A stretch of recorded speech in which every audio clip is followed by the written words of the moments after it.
everyone. I've been in so many spaces, and every time I've been in these spaces, I've always heard about these old people. Sorry to call them old people. They keep on saying that the young people of today are very lazy, and they have nothing of concern towards the issues that are happening in their community. It is always painful as a young person who wakes up every day, strives so hard to change the narrative in my community. But when I go back to when I go to those places, you hear these old people saying that the young people are not doing anything. That is the pain I always have whenever I sit in those boardroom meetings, whenever I sit in those meetings, and I listen to these old people speak those kind of narratives. But today I would like to differ from what these old people are saying in line with the role that is being done or played by these young people today. Um, One thing these old people have to understand is that these young people are being pressed to the wall that they have no breathing space. Look at how these young people are treated. These young people who have come out to fight for justice. They're always pressed to the wall. They're always intimidated. They're always arrested. They're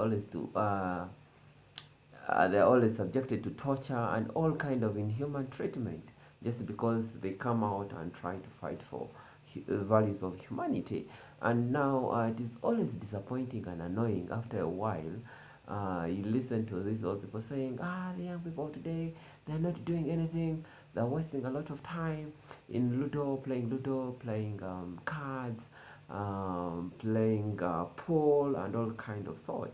Yes, I do understand, I do appreciate the fact, yes, that there could be those young people who are doing all that stuff, but it is so bad to generalize all those young people to say that they are all doing and engaging in that stuff and they're no longer engaging in stuff of what? In stuff of the country that maybe perhaps that benefits the community. Yes, that could be the thing, but at least let us appreciate the fact that there are also those young people who always come out to fight and to at least contribute to something to humanity. But what happens? So I think maybe for my take right now is how about these old people look at the fact that they should not see these young people as a threat to the positions they hold or maybe to the interests that they hold. How about we mentor them, we prepare them for the next generation?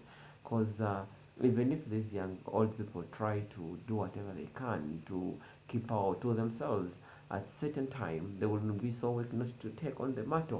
So I think maybe perhaps this is the time.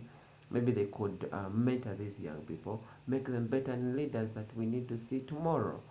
Um, Another thing is there is this narrative of saying that these young people are not engaging in elections. Yes, these young people would want to also be voted for. They also want to be the mayors of tomorrow. They also want to be the presidents of tomorrow. They also want to be members of parliament for tomorrow. But what is the narrative on the ground? It is kind of different. There's a lot of mountainized politics right now. You can never run for politics if you're a very poor person.